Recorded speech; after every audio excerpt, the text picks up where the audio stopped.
Hello दोस्तों, good morning. स्वागत है आप सभी का द स्टडी अड्डा पर। तो आज की क्लास में हम पढ़ने वाले हैं बुद्धि के बारे में। तो ब्रिज कोर्स के लिए ये क्लास है और जिसमें चैप्टर 3 है। चैप्टर 3 क्या है? आत्म या स्वयं की भारतीय अवधारणा। तो जो आत्म की स्वयं की भारतीय अवधारणा है, इसके बारे में हम बात कर रहे थे। लास्ट क्लास में हमने माइंड के बारे में डिस्कस किया था। माइंड यानी मन या मस्तिष्क के बारे में हमने डिस्कस किया कि मन की भारतीय अवधारणा क्या है। क्योंकि आत्म में मन, बुद्धि, शरीर सभी शामिल है।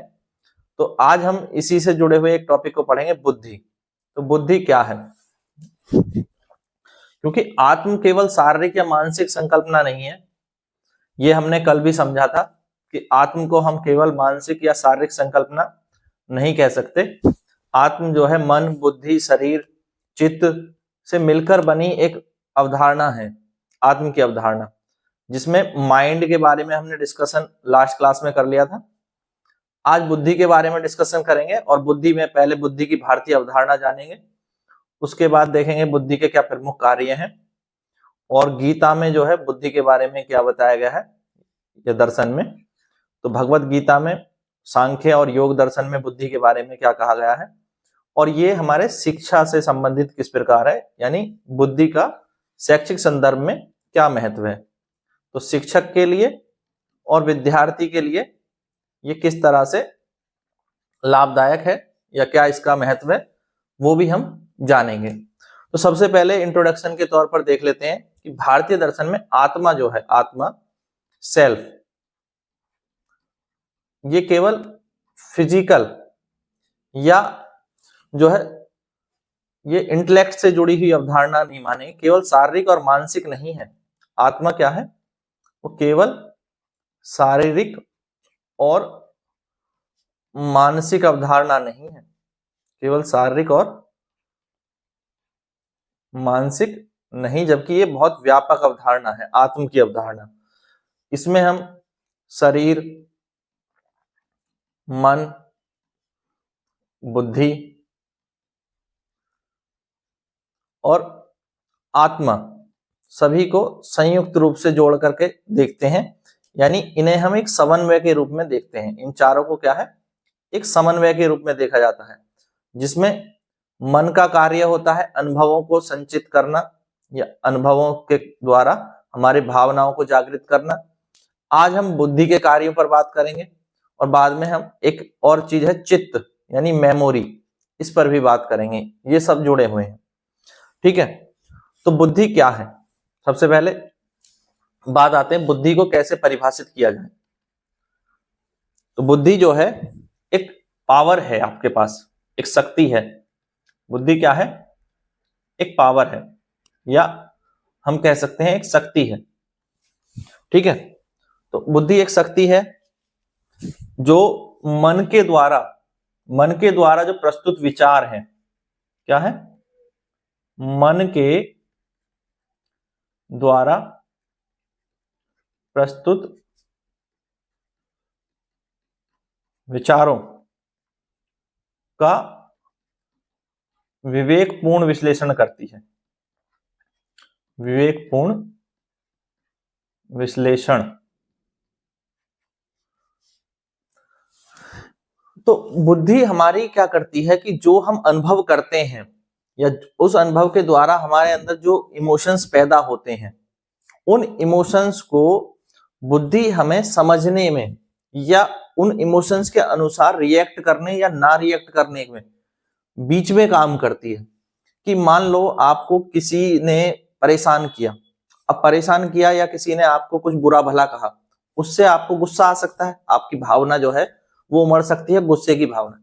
पर क्या आप अपना गुस्सा तुरंत वहीं सामने प्रकट कर देंगे जब वो घटना हो रही है, जब आपको जो है गुस्सा दिलाया गया या आपके साथ जो है कुछ व्यवहार ऐसा किया गया, या आप विवेकपूर्ण तरीके से ये सोचेंगे कि मुझे अभी रिएक्ट करना है या रिएक्ट नहीं करना है, परिस्थिति के अनुसार रिएक्ट करेंगे या रिएक्ट नहीं करेंगे। तो ये काम है बुद्धि का। बुद्धि जो है मन ने जो आपको बताया, मन ने जो आप अनुभव के द्वारा जो इमोशंस आपके अंदर पैदा किए, उन इमोशंस पर आपको रिएक्ट करना है या नहीं रिएक्ट करना है, ये निर्णय कौन लेती है? बुद्धि लेती है। तो बुद्धि का काम है विवेकपूर्ण तरीके से निर्णय लेना। तो भारतीय अवधारणा पर भी हम बात करेंगे। और बुद्धि क्या है? एक तरह से विवेकपूर्ण ढंग से निर्णय लेने की शक्ति है, विवेकपूर्ण ढंग से निर्णय लेने की शक्ति, विश्लेषण भी करती है और निर्णय भी लेती है। यह भी किसका काम है? बुद्धि का। इसीलिए बुद्धि जो है वो बहुत महत्वपूर्ण है, क्योंकि बुद्धि हमें बताती है क्या सही है क्या गलत है, क्या उचित है क्या क्या अनुचित है। तो सही गलत और उचित अनुचित का अंतर भी किससे पता चलता है? बुद्धि से पता चलता है। और बुद्धि का विकास शिक्षा से होता है। ठीक है, तो सही गलत और उचित अनुचित का अंतर करना भी कौन सिखाती है? बुद्धि सिखाती है। ये बुद्धि ये निर्णय लेने में हमारे सहायता करती है। ये बात क्लियर है? यहां तक समझ गए? तो बुद्धि एक महत्वपूर्ण तत्व है जिसका विकास होना जरूरी है, ये भारतीय दर्शन में माना गया है। तो आत्म विकास के लिए एक मार्गदर्शक तत्व है बुद्धि। तो अब भारतीय अवधारणा में देखें, बुद्धि क्या है? आत्म विकास के लिए मार्गदर्शक के रूप में है। आत्म विकास के लिए मार्गदर्शन करती है बुद्धि। बुद्धि आपको रास्ता दिखाती है, सही गलत रास्ते पर चलने पर आपको वो बताती है कि आपको क्या सही करना है या क्या गलत करना है। इसमें अंतर आपको बुद्धि बताती है। ठीक है, बुद्धि ये निर्णय ले सकती है कि आपके जो अनुभव हैं उनके आधार पर क्या आपके अनुसार सही है क्या आपके अनुसार गलत है, तो आपको क्या करना चाहिए क्या नहीं करना चाहिए, इसका निर्णय कौन लेता है? बुद्धि लेती है। ठीक है, तो बुद्धि को हमारे जो भारतीय दर्शन है इसमें एक अंतःकरण से जुड़ा हुआ विषय माना गया है। यानी बुद्धि क्या है? वो हमारे आत्म से जुड़ा हुआ एक सब्जेक्ट है, एक विषय है, जो अंतःकरण का एक प्रमुख अंग है। अंग के रूप में बुद्धि को देखा गया है, पर ऐसा अंग जो इंटरनली जो है हमें चलाने में या हमारे निर्णय लेने में सहायता करता है। यानी ये अंतःकरण के प्रमुख अंग के रूप में भारतीय दर्शन में माना गया है। आप इसको कह सकते हैं कि भारतीय दर्शन में बुद्धि को क्या माना गया है? अंतःकरण का प्रमुख अंग, अंतःकरण का प्रमुख अंग माना गया है। ठीक है, बुद्धि का मूल कार्य मैंने पहले ही बताया, बुद्धि का मूल कार्य है निर्णय लेना और विवेक बुद्धि आपको प्रदान करती है, विवेक के अनुसार निर्णय लेती है। ठीक है, जो मन था, मन की अवधारणा में हमने कल बात करी थी, मन बहुत चंचल है। ठीक है, उसमें तरह तरह के विचार समय समय पर आते रहते हैं। तो मन की चंचलता पर भी अगर बुद्धि का विवेक प्रयोग लाया जाता है तो वो उसको नियंत्रित कर सकता है। तो जहां मन चंचल है वहीं बुद्धि में विवेक है, यानी बुद्धि निर्णय ले सकती है, तो चंचल मन को नियंत्रित कर सकती है बुद्धि। तो मन को नियंत्रित करने की शक्ति है बुद्धि, कह सकते हैं। ठीक है, तो भारतीय दर्शन में भी मन को नियंत्रित करने की शक्ति किसके पास है? बुद्धि के पास है। मन को नियंत्रित करती है। ठीक है, और व्यक्ति को तर्क ज्ञान और नैतिकता की दिशा में भी कौन ले जाता है? बुद्धि ले जाती है। तर्क ज्ञान और नैतिकता,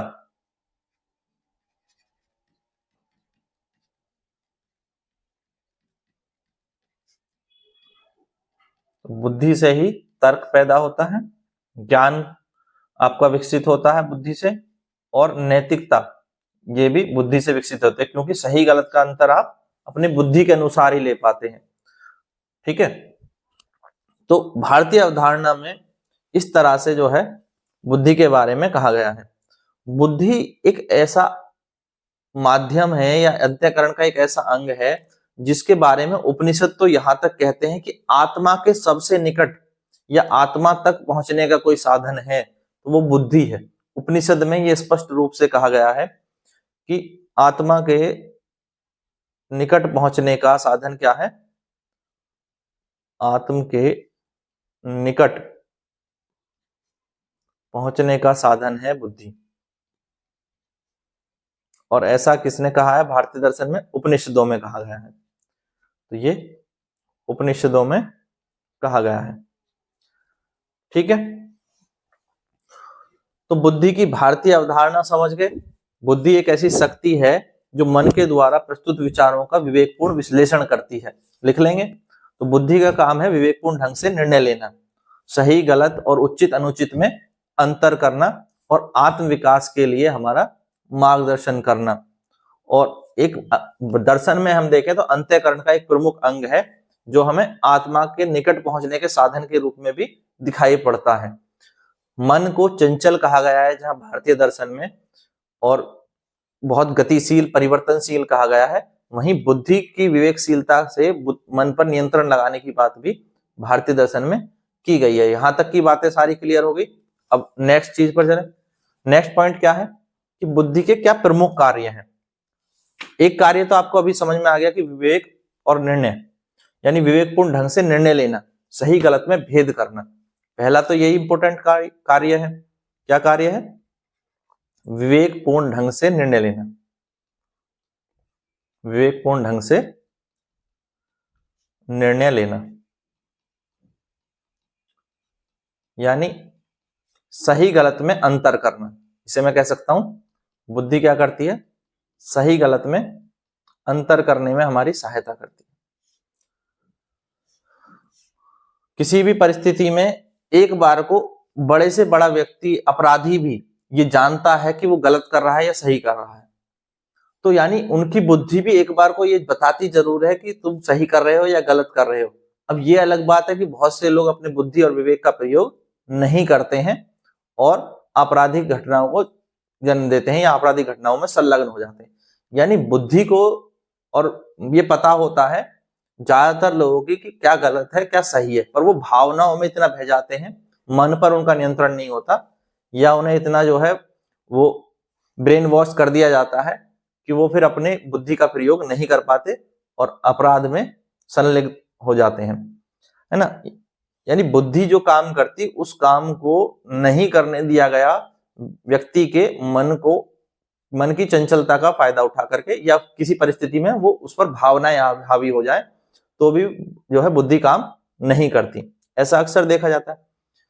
अब बुद्धि काम करती कैसे है कि हमारे पास जो भी सूचनाएं हैं, जो भी हम सही गलत जानते हैं, जितना हमने पढ़ा है सीखा है, तो बुद्धि उसी के अनुसार हमें निर्णय लेने में सहायता करती है, तो हम उसी अनुसार निर्णय ले सकते हैं। ठीक है, तो अब ये जो निर्णय लेते हैं हम, वो अपने पूर्व अनुभवों के आधार पर और पूर्व ज्ञान के आधार पर विश्लेषण के द्वारा लेते हैं।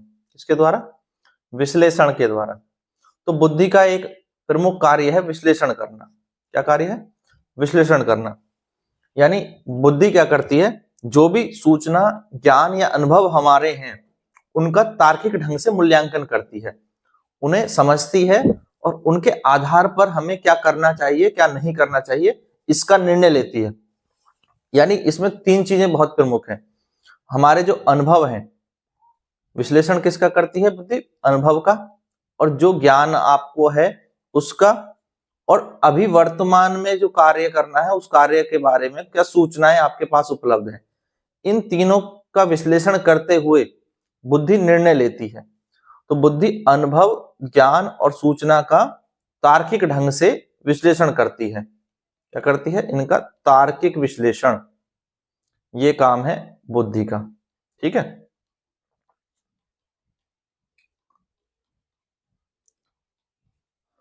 उसके अलावा बुद्धि व्यक्ति का नैतिक मार्गदर्शन करती है। क्या करती है? नैतिक मार्गदर्शन, यानी उसे सही गलत का रास्ता दिखाती है। और किसी व्यक्ति की नैतिकता कैसे तय होती है? उसके ज्ञान के आधार पर, जितना उसे ज्ञान है सही गलत का उस पर। तो व्यक्ति की नैतिकता कैसे तय होती है? ज्ञान के आधार पर। और ये ज्ञान किससे संबंधित हो सकता है? आचरण का ज्ञान। ज्ञान किससे संबंधित होगा? आचरण का ज्ञान, आचरण का ज्ञान या व्यवहार का ज्ञान। अब उसे जितना ज्ञान होगा उस हिसाब से उस व्यक्ति का नैतिक मार्गदर्शन होगा। इनमें रीति रिवाज, परंपरा भी बहुत मुख्य रोल निभाते हैं। रीति रिवाज और परंपरा भी किसी व्यक्ति की नैतिकता में प्रमुख रोल निभाते हैं। ठीक है, तो कुछ और रीति रिवाज, परंपरा, आचरण, व्यवहार, ये किससे जुड़ा हुआ है? ये धर्म से भी जुड़ा हुआ है। धर्म और मूल्यबोध भी इसमें प्रमुख रोल निभाते हैं।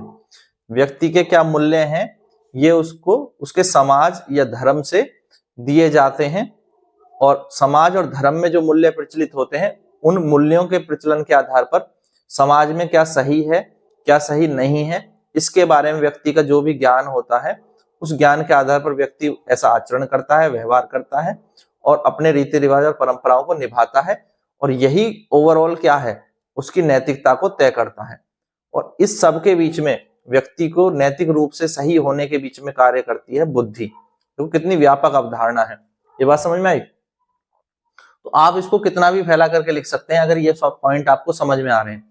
तो किसी भी व्यक्ति की नैतिकता कैसे तय होती है कि उसके पास क्या ज्ञान है, वहां जो समाज धर्म जिसके बीच में वो रहता है उनके क्या मूल्य हैं, और अपने ज्ञान और उन मूल्यों के अनुसार यदि व्यक्ति आचरण और व्यवहार करता है, तो व्यक्ति अगर सही करता है उन सबको चीजों को, तो वो उसकी नैतिकता, हम कहेंगे वो नैतिक रूप से सही व्यक्ति है, अच्छा व्यक्ति है।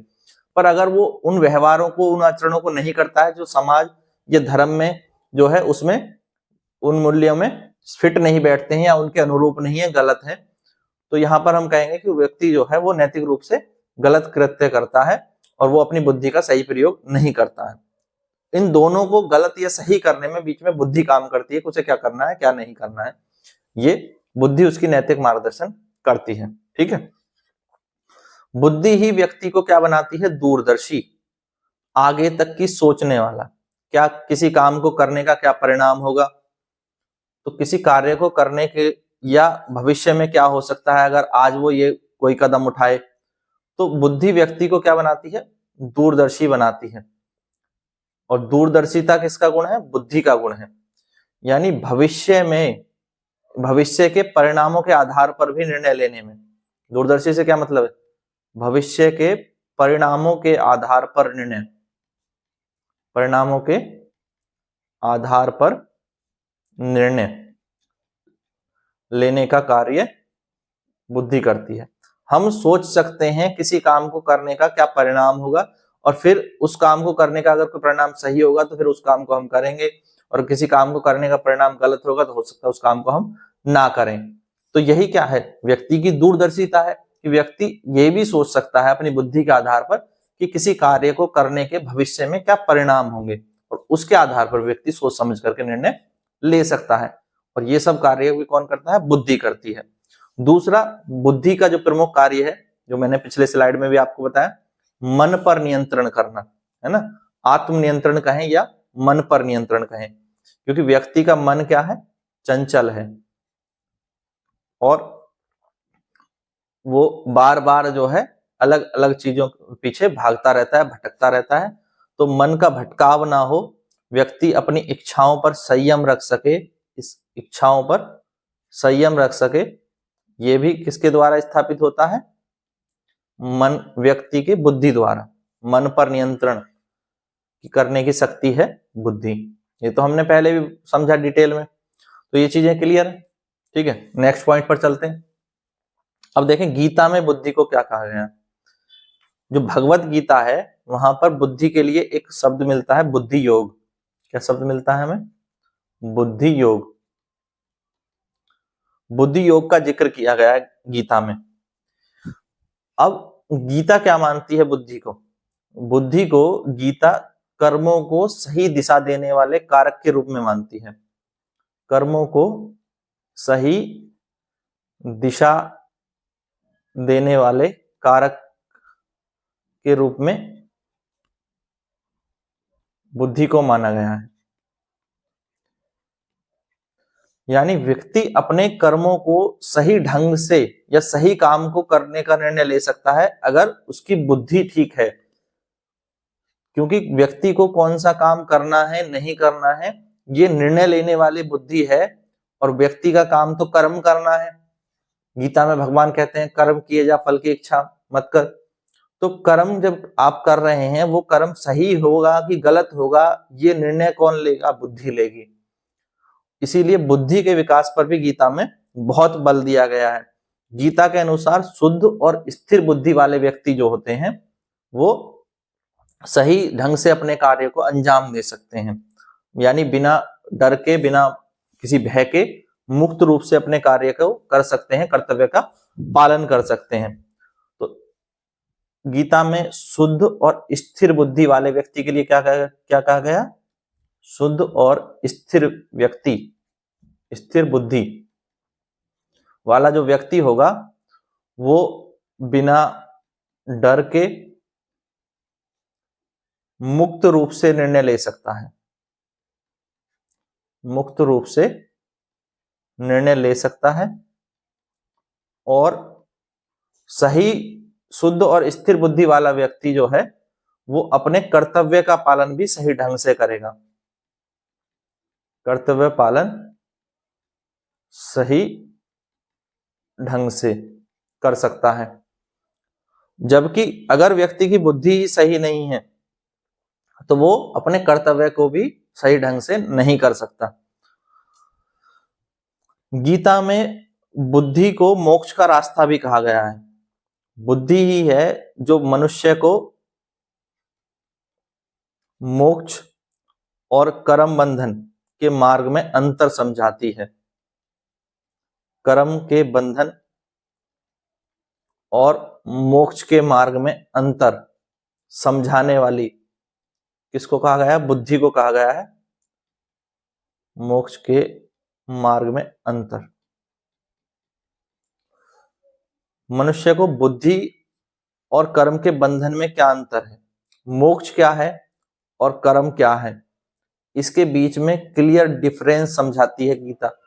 और गीता इन दोनों में अंतर करने के लिए व्यक्ति के बुद्धि का सही प्रयोग के बारे में भी बताती है।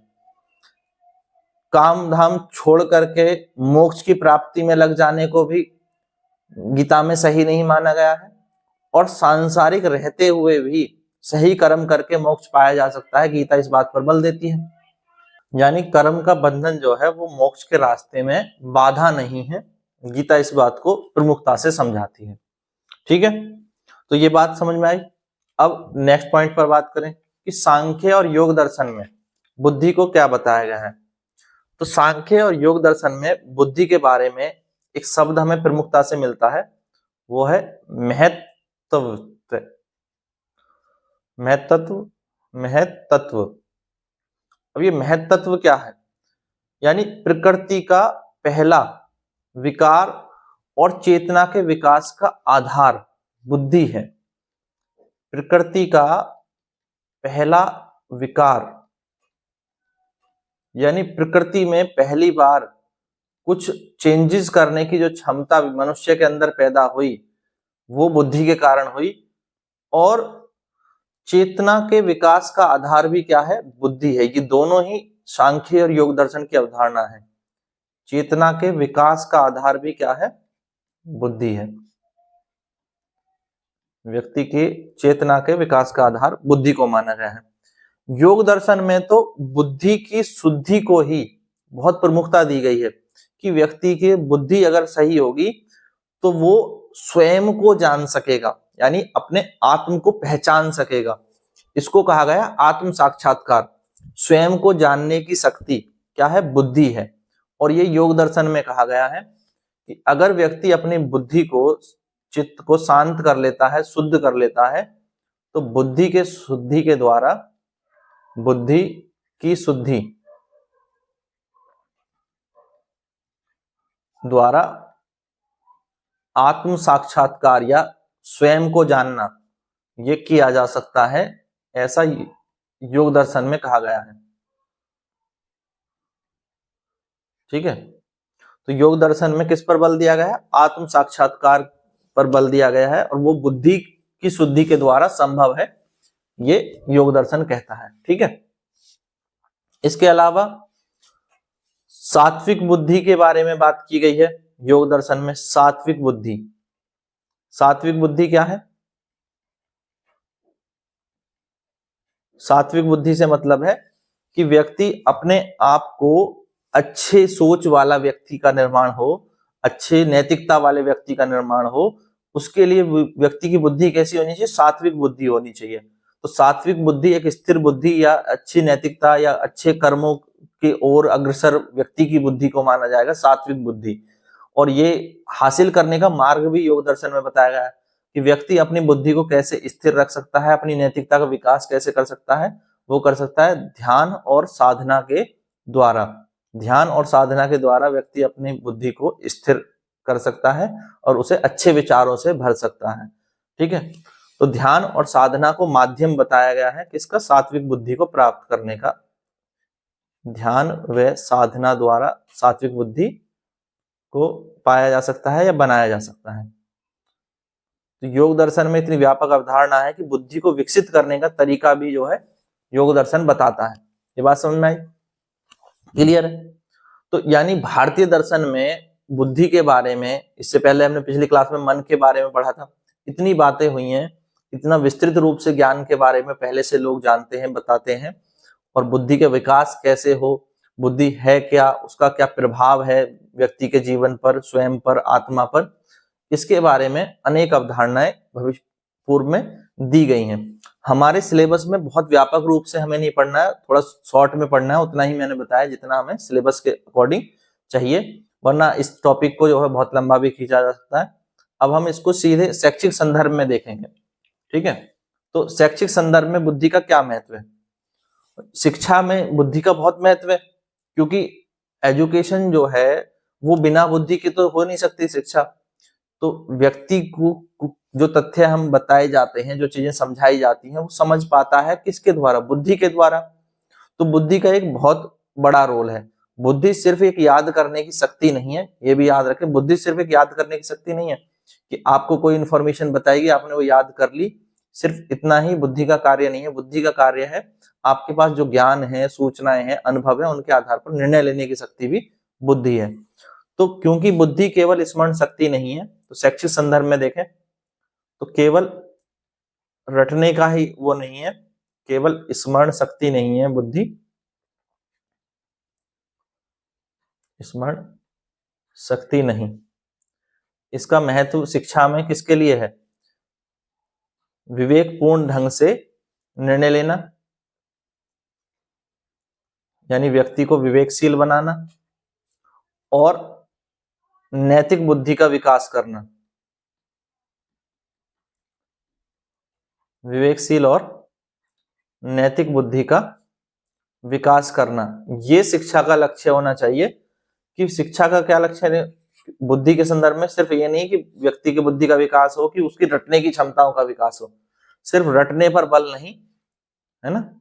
क्या नहीं होना चाहिए? रटने पर बल ना हो, जबकि व्यक्ति के समझने पर, व्यक्ति के चेतन का, विवेक का और नैतिकता का विकास करना ही शिक्षा का लक्ष्य होना चाहिए। एक व्यक्ति की शिक्षा जब ही कंप्लीट होगी जब हम उसे अच्छे ढंग से ये समझा पाए कि निर्णय लिया कैसे जाता है, विवेकपूर्ण ढंग से निर्णय कैसे लिए जाते हैं, सोच समझ करके किसी चीज पर विचार कैसे किया जाता है, तो किसी वैज्ञानिक रूप से किसी चीज को कैसे सोचते हैं, आलोचनात्मक रूप से किसी चीज को कैसे सोचते हैं, मूल्यों के आधार पर निर्णय कैसे लिया जाता है। तो ये समझाना भी शिक्षक का उद्देश्य होना चाहिए, और इन पहलुओं का विकास करना शिक्षक का उद्देश्य होना चाहिए। तभी बालक विवेकशील बनेगा और उसकी नैतिक बुद्धि का भी विकास होगा। तो बालक की नैतिक बुद्धि का विकास करने के लिए या विवेकशीलता का विकास करने के लिए बालक की निर्णय क्षमता का विकास करना। क्या करना? निर्णय क्षमता का विकास करना, कौमा आलोचनात्मक सोच का विकास करना, ये शिक्षक का या शिक्षा का लक्ष्य होना चाहिए। आलोचनात्मक सोच, क्रिटिकल थिंकिंग जिसे हम कहते हैं। ठीक है, किसी भी पक्ष और विपक्ष, किसी भी विषय के दोनों चीजें सोचने की क्षमता। ठीक है, पक्ष व विपक्ष दोनों पक्षों पर विचार करने की जो क्षमता है, और एक संतुलित रूप से एक व्यक्ति जो है किसी भी विषय वस्तु के बारे में उसके पॉजिटिव और नेगेटिव एस्पेक्ट दोनों समझ सकता हो, बिना जो है किसी का पक्ष लिए। तो इसी को कहते हैं आलोचनात्मक सोच। तो आलोचनात्मक सोच का विकास होना भी बहुत जरूरी है, ये शिक्षा का लक्ष्य होना चाहिए, और शिक्षक का भी लक्ष्य होना चाहिए कि वो अपने विद्यार्थियों में आलोचनात्मक सोच का विकास करे। साथ ही मूल्य बोध का विकास करना, क्योंकि बुद्धि जो है वो नैतिकता के आधार पर निर्णय लेती है, मूल्यों के आधार पर निर्णय लेती है, तो व्यक्ति के मूल्य बोध का विकास करना भी शिक्षक का और शिक्षा का एक प्रमुख उद्देश्य होना चाहिए। इसीलिए शिक्षा से बुद्धि को अगर हम जोड़ें तो शिक्षा का बुद्धि में क्या महत्व है, क्योंकि बुद्धि हमारी विवेकशील और नैतिक बुद्धि का विकास करना ये शिक्षा का लक्ष्य होना चाहिए। और विवेकशील और नैतिक बुद्धि का विकास कैसे होगा, जब व्यक्ति की निर्णय क्षमता का विकास होगा, उसमें आलोचनात्मक सोच का विकास होगा और उसके मूल्यबोध का विकास होगा, और इनका विकास करना ही एक शिक्षक का उद्देश्य होना चाहिए। तो ये शैक्षिक संदर्भ हो गया, और यहीं से व्यक्ति के आत्मनिर्माण की प्रक्रिया जो है वो प्रारंभ होगी। और आत्मनिर्माण की प्रक्रिया में हमने पहले मन को पढ़ लिया, कल आज हमने बुद्धि के बारे में जाना, और कल की क्लास में हम चित्त के बारे में, मेमोरी के बारे में समझेंगे, और फिर बाद में इनका एक कोलैबोरेट करते हुए सभी को एक साथ जो है कंबाइन करते हुए समझेंगे। तो बुद्धि की जो पूरी अवधारणा है वो फिर कंप्लीट होगी। और लास्ट में एक टॉपिक है पंचकोशीय, ठीक है। तो पंचकोशीय संकल्पना जो दी गई है बुद्धि की या आत्म की, तो आत्म की पंचकोशीय संकल्पना पर भी अंतिम क्लास में बात करेंगे। तो इसके बाद 2 क्लास और होंगी इसी चैप्टर की, 2 या 3 क्लास, उसके बाद हम इस चैप्टर को कंप्लीट कर देंगे। तो ये क्लास आपको पसंद आई या जो भी आपके सुझाव है आप कमेंट बॉक्स में दे सकते हैं। वीडियो पसंद आए तो लाइक कर दें और शेयर कर दें अपने सभी दोस्तों के साथ, और चैनल को सब्सक्राइब करना ना भूलें। Thank you guys, thanks for watching.